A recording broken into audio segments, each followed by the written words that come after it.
The morning sun cast long shadows across the pristine gardens of Clarence House as King Charles III paced nervously in his private study. His weathered hands clasped behind his back, he stared out at the perfectly manicured lawns where he had once played as a young prince. Today, however, his mind was far from childhood memories. The weight of protecting his daughter-in-law, Kate, had become an unexpected burden that pressed heavily on his shoulders. Catherine, the Princess of Wales, had always been Charles's favorite among the younger royals. Unlike the drama that often surrounded other family members, Kate brought a sense of calm and dignity that reminded him of his late mother, Queen Elizabeth II. Her grace under pressure and natural ability to connect with people had earned his deep respect over the years. When she married William, Charles had privately hoped that she would help modernize the monarchy while maintaining its essential traditions. The trouble had begun 3 months earlier during a family gathering at Balmoral Castle.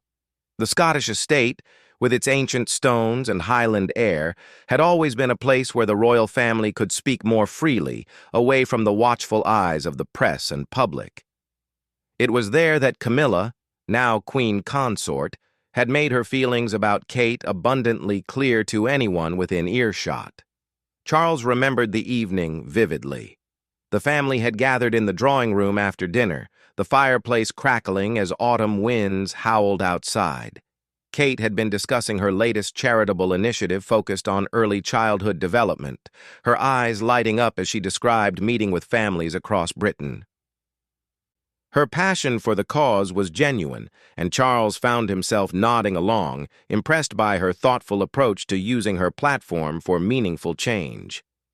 But Camilla's reaction had been ice-cold. Sitting rigidly in her chair, she had listened with pursed lips and narrowed eyes. When Kate finished speaking, the silence that followed was uncomfortable. Finally, Camilla had spoken, her voice carrying a sharp edge that cut through the room's warmth. "How lovely that you have so much time for these little projects," she had said, the word little dripping with condescension. "Though I do wonder if focusing on such narrow issues might limit your broader appeal as a future queen." The comment had stung, and Charles had watched Kate's face carefully. To her credit, the princess had maintained her composure, simply nodding and changing the subject to ask about Camilla's own upcoming engagements. But Charles had seen the flash of hurt in Kate's eyes, the slight tightening around her mouth that suggested the barb had hit its mark. That incident had been just the beginning. Over the following weeks, Charles began noticing a pattern. At every family function, every official engagement where their paths crossed, Camilla seemed to find subtle ways to undermine Kate. The comments were never overtly cruel, always wrapped in the language of concern or helpful suggestion, but their intent was unmistakable. During a state dinner for visiting dignitaries, Camilla had loudly wondered whether Kate's dress choice was perhaps a bit too modern for such a traditional occasion. At a charity gala, she had questioned whether Kate's speech had been sufficiently researched after the princess spoke eloquently about mental health awareness. Each comment was delivered with a smile, but Charles could see the calculation behind his wife's words. The situation troubled Charles deeply. As king, he understood the delicate balance of family dynamics within the monarchy. He also knew that any public discord between senior royals could damage the institution he had spent his entire life preparing to lead. But watching Kate navigate these subtle attacks with such grace and dignity stirred something protective in him. Charles had always prided himself on being a modernizer, someone who could help the monarchy evolve with the times while respecting its foundations. Kate represented everything he hoped for in that evolution. She was intelligent, compassionate, and genuinely committed to serving the British people. Her popularity with the public was undeniable, and her partnership with William suggested a bright future for the crown. Camilla's behavior seemed to stem from a complex mix of emotions. Charles understood that his wife had fought long and hard for acceptance within the royal family and the broader public.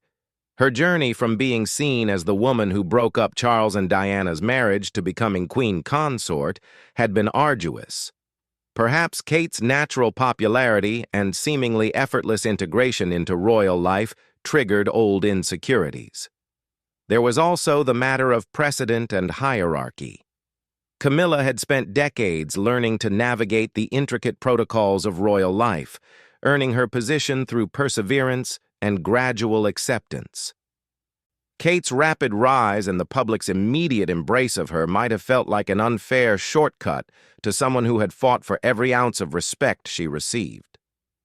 Charles found himself caught between loyalty to his wife and his genuine affection for Kate. He began trying to shield the princess from Camilla's remarks, sometimes steering conversations away from topics that might trigger criticism, other times creating buffer zones by ensuring other family members were present during potentially tense interactions. During one particularly awkward family lunch, Charles had watched Camilla prepare to launch into another thinly veiled critique of Kate's latest public appearance. Recognizing the signs, he had quickly interjected with a question about Camilla's own upcoming trip to Canada, successfully redirecting her attention. Kate had caught his eye across the table and given him a small, grateful smile that made his protective instincts even stronger. The king also began making a point of publicly praising Kate's work whenever appropriate. At official functions, he would make sure to mention her contributions to royal duties, highlighting her successes in ways that made criticism more difficult. When Kate launched a new photography project documenting everyday British life, Charles made sure to be photographed viewing her work and speaking enthusiastically about her artistic eye. These efforts did not go unnoticed by Camilla. Charles could see his wife's displeasure in the way her jaw tightened when he praised Kate, in the slight coolness that crept into her voice when discussing family matters. The tension in their private moments began to increase, though neither addressed it directly. Kate, meanwhile, seemed to sense Charles's protection without him ever explicitly offering it. She began seeking his advice more frequently, asking his opinion on various charitable initiatives and public appearances. Their relationship deepened into something resembling a genuine father-daughter bond, built on mutual respect and shared vision for the monarchy's future. The princess never complained directly about Camilla's treatment, but Charles could see the toll it was taking. Kate's natural warmth remained intact in public, but in private family settings she became more guarded, more careful with her words. The spontaneous joy she had once brought to family gatherings dimmed slightly, replaced by a watchful caution that saddened Charles. One evening, as Charles and Kate walked together through the gardens at Highgrove House, she had finally opened up slightly about the situation. Without naming Camilla directly, she had spoken about the challenges of finding her place within the family structure, of wanting to honor traditions while bringing her own perspective to royal duties. "I just want to serve well," she had said simply, her voice carrying a note of vulnerability that Charles rarely heard.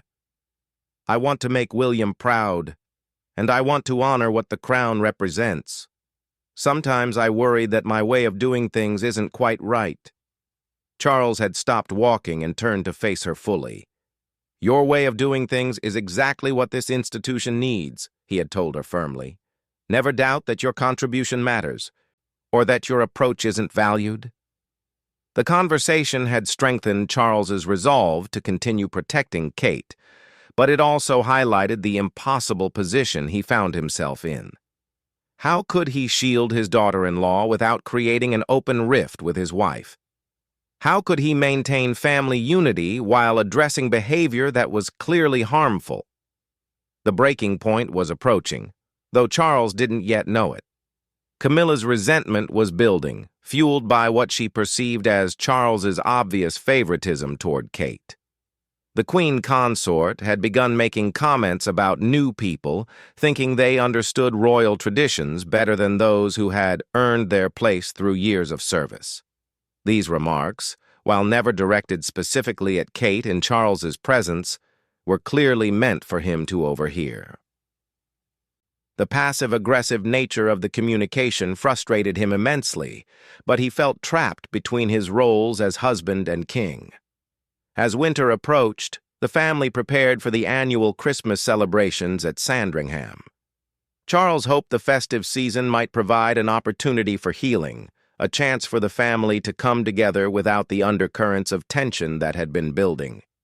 He planned activities that would showcase everyone's strengths, hoping to create positive interactions between Camilla and Kate. But beneath the surface, emotions were reaching a boiling point. Camilla's patience with what she saw as Charles's obvious preference for Kate was wearing thin. She had begun making pointed comments about loyalty and respect within marriage, suggestions that Charles was allowing an outsider to come between them. Kate, despite her best efforts to remain above the fray, was struggling with the constant undercurrent of criticism and disapproval. The stress of trying to excel in her royal duties while navigating family tension was beginning to show in small ways. A tightness around her eyes during public appearances, a slight hesitation before speaking in family settings. Charles found himself walking an increasingly precarious tightrope. His attempts to protect Kate were becoming more obvious, which only served to inflame Camilla's resentment. Yet he couldn't bring himself to step back and leave Kate to face the subtle hostility alone. His sense of justice and his genuine care for her made withdrawal impossible. The stage was set for a confrontation that would change everything.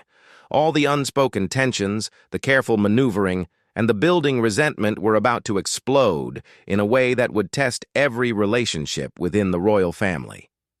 Charles's noble intentions to protect Kate had created a powder keg, and the fuse was about to be lit. The Christmas preparations at Sandringham Estate were in full swing when the explosion finally came. Snow had begun falling early that December morning, covering the Norfolk countryside in a pristine white blanket that made the royal residence look like something from a Victorian Christmas card. Inside the grand house, however, the atmosphere was anything but peaceful. Charles had been in his study reviewing the schedule for the holiday period when his private secretary knocked urgently on the door. The man's usually composed demeanor showed cracks of concern as he informed the king that there had been an incident in the morning room between the Queen Consort and the Princess of Wales. Racing down the corridor, Charles could hear raised voices before he even reached the ornate double doors. What he found when he entered the room would stay with him forever. Kate stood near the fireplace, her face pale but her posture erect. While Camilla faced her from across the room, her elegant features twisted with an anger that Charles had rarely seen in their years together. "I've had quite enough of this charade," Camilla was saying, her voice cutting through the air like ice. "Enough of watching my husband fawn over you like some besotted grandfather while treating his own wife like an afterthought." Kate's response was measured but firm. "I'm not sure what you mean, Camilla. I've always tried to show respect for both you and Charles in your roles." "Respect?" Camilla's laugh was bitter.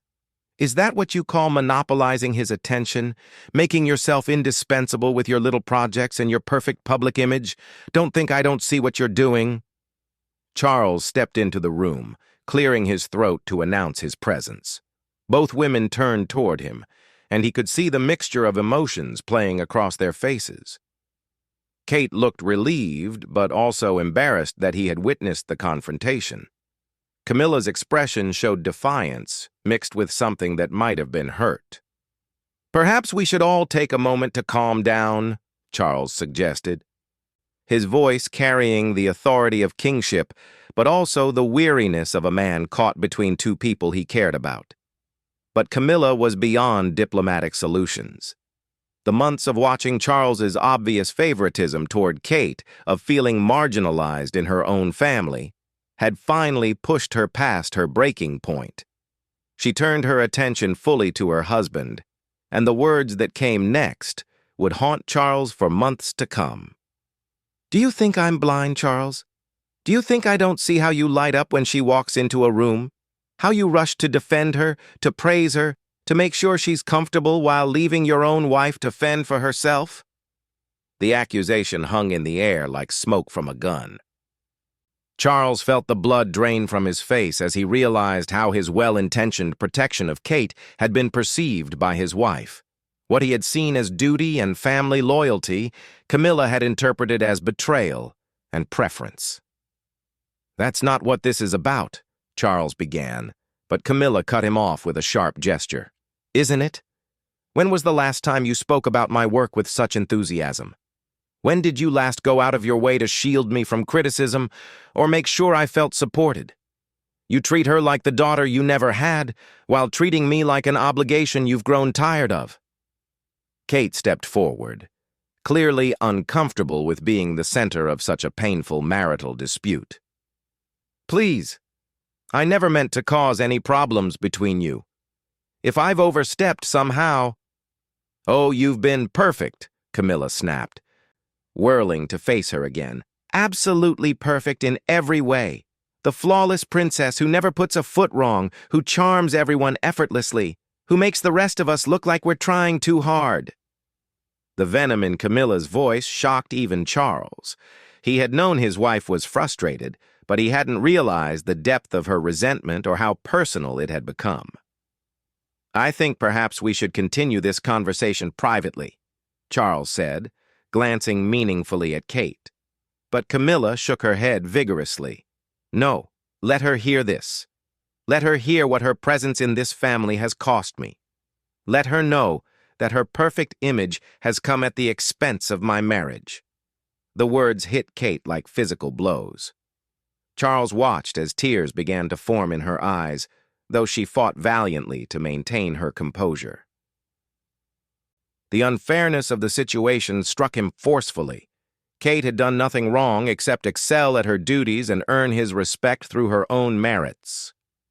"Camilla, this has gone too far," Charles said, his voice taking on a harder edge. "Kate has done nothing to deserve this treatment. If you have issues with my behavior, then address them with me directly, not through attacks on her." The protective tone in Charles's voice only served to prove Camilla's point, and she seized on it immediately. "There it is again," she said, her voice rising. "Even now, even when I'm telling you how much this is hurting me, your first instinct is to defend her. Do you even hear yourself? Do you realize that you just proved everything I've been saying?" The truth of her observation struck Charles like a physical blow. She was right. His immediate response had been to shield Kate rather than address his wife's pain. The realization left him speechless, caught between his genuine care for both women and his failure to navigate the situation successfully. Kate, seeing the anguish on Charles's face and recognizing the damage her presence had inadvertently caused, made a decision that showed both her character and her understanding of royal duty. "I think I should go," she said quietly. "This is something you two need to work out without me here." "Yes, perhaps that would be best," Camilla said, her voice still sharp but slightly calmer now that she felt she had finally been heard. But as Kate moved toward the door, Charles found himself facing an impossible choice. Let her leave and essentially validate Camilla's accusations about his favoritism, or insist she stay and further damage his marriage. The weight of kingship had never felt heavier than in that moment, when personal relationships and institutional responsibilities collided so painfully. "Wait," he said, and both women stopped. "This isn't Kate's fault, and it isn't fair to make her feel like she needs to disappear to solve our problems. We're a family, and families work through their difficulties together." Camilla's face crumpled slightly, and for the first time in the confrontation, Charles saw past her anger to the pain underneath. "Are we a family, Charles? Because lately it feels like I'm the odd one out, like I'm the one who doesn't quite belong while everyone else finds their natural place." The vulnerability in her voice revealed the core of the issue. Camilla's journey to acceptance within the royal family had been long and difficult. She had worked tirelessly to overcome public skepticism and earn her place beside Charles. To watch Kate seemingly glide into the family's affections while she still felt like she was proving herself had reopened old wounds she thought had healed. Charles moved toward his wife, seeing her clearly for perhaps the first time in months. "You belong here," he said gently. "You're my wife, my queen consort, my partner. Nothing can change that." "Then why doesn't it feel that way?" Camilla's voice was barely above a whisper now. "Why do I feel like I'm competing for my own husband's attention and losing?" The raw honesty of the question hung in the air. Kate, still standing near the door, looked stricken by the pain she was witnessing. This wasn't the calculated manipulation she had sometimes suspected from Camilla's subtle digs. This was genuine heartbreak from a woman who felt displaced in her own marriage. "Because I've failed you," Charles admitted, the words feeling heavy on his tongue. "I've failed to show you that protecting Kate doesn't diminish my love for you. I've failed to make you feel secure in your position while trying to help her find hers." The admission seemed to deflate some of Camilla's anger, but the damage had been done. The harsh words spoken in the heat of emotion couldn't be taken back. The accusations of favoritism, the questioning of loyalties, and the pain of feeling marginalized had been voiced and could never be unheard. Kate stepped forward again, her voice steady despite the tears she was clearly holding back. "I'm sorry," she said, addressing Camilla directly. "I'm sorry that my presence has made you feel displaced or unappreciated. That was never my intention, but intention doesn't erase impact." The mature response from someone she had just attacked seemed to surprise Camilla. For a moment, her defensive walls lowered, and Charles could see her recognizing Kate's genuine character. "I don't dislike you personally," Camilla said slowly, as if the admission was being pulled from her against her will. "I dislike what watching my husband care for you has made me feel about myself. I dislike feeling like I'm not enough, like I'll never measure up to the effortless way you seem to do everything right." The honesty was painful but necessary. Charles realized that his attempts to protect Kate had created a competition that existed only in Camilla's mind, but felt very real to her. By constantly intervening on Kate's behalf, he had inadvertently suggested that his wife wasn't generous enough to support another woman in the family without his intervention. "There's no competition," Kate said gently. "We both serve this family in different ways. Your experience and perspective are invaluable, and Charles's respect for you is evident to anyone who watches you together. I've never wanted to take anything away from that." But even as Kate spoke these healing words, all three of them knew that something fundamental had shifted. The confrontation had revealed cracks in relationships that would be difficult to repair. Trust had been damaged, insecurities had been exposed, and words spoken in anger would linger long after the immediate crisis passed.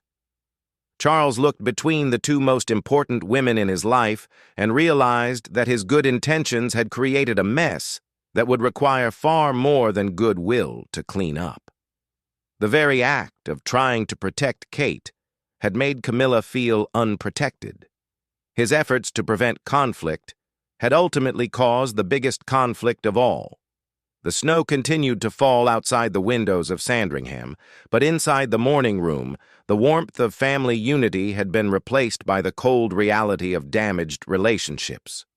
Christmas was still days away, but the season of peace and goodwill felt very far away indeed. The aftermath of the confrontation at Sandringham rippled through the royal family like cracks spreading through ice. Christmas Day arrived with all its traditional pageantry, but beneath the surface ceremonies and public smiles, everything had changed. Charles found himself navigating a minefield of hurt feelings, damaged relationships, and the growing realization that his well-intentioned protection of Kate had created wounds that might never fully heal. The immediate days following the argument had been painfully awkward. Camilla had retreated into a cold politeness that was somehow worse than her previous subtle hostility. She fulfilled her royal duties with mechanical precision, smiled for photographs, and made appropriate conversation. But the warmth that had characterized their private relationship for years had vanished. Charles felt like he was living with a stranger who happened to share his name and title. Kate, meanwhile, seemed to shrink into herself. The confident, radiant woman who had charmed the British public became more cautious, second-guessing every interaction and constantly looking to others for approval before speaking. The spontaneous warmth that had made her so beloved appeared to be dimming, replaced by careful calculation and obvious anxiety about causing further offense. William noticed the change in his wife immediately. During a private moment in their quarters, he had asked Kate directly what was troubling her. Her careful explanation of the situation had sent him into a fury that surprised everyone, including himself. "This is absolutely unacceptable," he had told his father during a tense private meeting. "Kate has done nothing wrong. She's been nothing but respectful and supportive of Camilla since day one. To attack her like that, to make her feel unwelcome in our family, is completely unfair." Charles had tried to explain the complexity of the situation, the years of accumulated tension and insecurity that had finally erupted.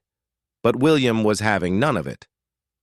"I don't care about Camilla's insecurities," William had said bluntly. "She's an adult who chose to marry into this family. Kate was born into it through marriage just like she was, and she deserves the same support and protection that any family member should receive. If Camilla can't handle that, then perhaps the problem isn't with Kate." The harsh judgment of his heir had shaken Charles deeply. William's words forced him to confront an uncomfortable truth. In trying to balance everyone's needs, he had failed to protect the very person who least deserved to suffer. Kate's only crimes had been excellence and earning genuine affection through her own merits. The situation became even more complicated when news of the family discord began to leak to the press. Palace sources, speaking anonymously, began hinting at tensions between the Queen Consort and the Princess of Wales. The tabloids seized on the story with predictable enthusiasm, creating narratives of jealousy, competition, and family feuds that threatened to overshadow the monarchy's carefully maintained image of unity. Charles found himself in daily crisis meetings with his communications team, trying to minimize the damage while addressing the underlying problems. The irony wasn't lost on him.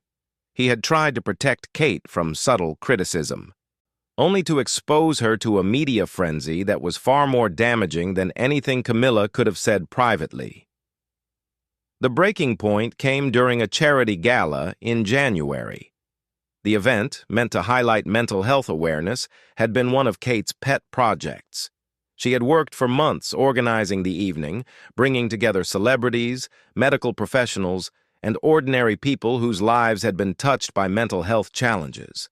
The gala should have been Kate's triumph, a chance to showcase the meaningful work she did beyond the ceremonial aspects of royal life. Charles had been looking forward to supporting her publicly, hoping to begin repairing some of the damage done to her confidence. But as the evening unfolded, Charles watched helplessly as Camilla systematically undermined Kate's accomplishments. It wasn't done with obvious malice. Camilla was far too sophisticated for such crude tactics. Instead, she employed a death-by-a-thousand-cuts approach that was devastating in its subtlety. When guests complimented Kate on the evening's organization, Camilla would smile graciously and mention how much help Kate had received from the palace staff. When speakers praised Kate's knowledge of mental health issues, Camilla would nod approvingly and comment on how lovely it was to see young people taking an interest in such important causes. Each response was perfectly appropriate on its surface, but carried an undertone that diminished Kate's personal contribution. Charles found himself in the impossible position of watching his daughter-in-law's confidence crumble while being unable to intervene without making the situation worse. Every instinct screamed at him to defend Kate, to correct the subtle distortions of her accomplishments. but he knew that doing so would only confirm Camilla's accusations about his favoritism. Kate herself seemed to sense the futility of the situation. As the evening progressed, Charles watched her retreat further into herself, her responses becoming more generic, her smile more forced. The passionate advocate who had organized this event to make a real difference in people's lives was being slowly erased by death from 1,000 tiny wounds. The final straw came during the evening speeches. Kate had prepared remarks about the importance of early intervention in mental health care, drawing on months of research and personal meetings with families affected by these issues. Her speech was heartfelt and informed, representing exactly the kind of substantive contribution Charles believed the modern monarchy needed to make. But as Kate concluded her remarks to warm applause, Camilla leaned over to Charles and made a comment that he would replay in his mind for months afterward. "Such a sweet little presentation," she had said, her voice carrying just enough condescension to make her meaning clear. "Though I do hope someone fact-checked her statistics. Young people can be so enthusiastic but not always entirely accurate." The comment was made quietly, but it was devastating in its implications. With just a few words, Camilla had suggested that Kate was naive, unprepared, and possibly spreading misinformation on a topic she cared deeply about. The fact that Kate's statistics had been meticulously researched and verified made the attack even more cruel. Charles felt something snap inside him at that moment. All the months of trying to balance competing loyalties, of attempting to keep peace while watching someone he cared about being systematically torn down, finally reached their limit.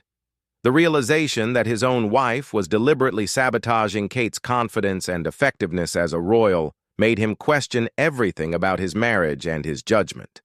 But even as Charles struggled with these revelations, the broader consequences of the family discord were becoming increasingly apparent.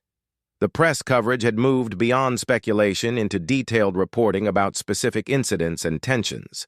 Public sympathy was overwhelmingly with Kate, which only seemed to fuel Camilla's resentment further. Opinion polls showed a marked decline in Camilla's approval ratings, while Kate's remained consistently high. The narrative that emerged painted Camilla as jealous and petty, while portraying Kate as a victim of family politics. For someone who had worked so hard to overcome negative public perception, this regression was particularly painful. The situation reached a crisis point when a senior palace aide approached Charles with devastating news. Several staff members were requesting transfers rather than continue working in an environment they described as toxic and destructive. The carefully orchestrated machinery of royal operations was beginning to break down under the weight of personal animosities. More alarmingly, there were reports that Kate had been seen crying after particularly difficult interactions with Camilla. The image of the Princess of Wales, beloved by millions for her strength and grace, being reduced to tears by family conflicts, was deeply troubling to everyone who witnessed it. Charles realized that his attempts to navigate the middle ground had failed completely. Rather than protecting Kate while preserving his marriage, he had created a situation where both women were miserable and the institution he served was being damaged. His good intentions had paved a road to disaster. The final confrontation came not through another explosive argument, but through quiet desperation. Kate had requested a private meeting with Charles, and when they met in his study at Clarence House, she looked more defeated than he had ever seen her. "I don't think I can continue like this," she had told him simply.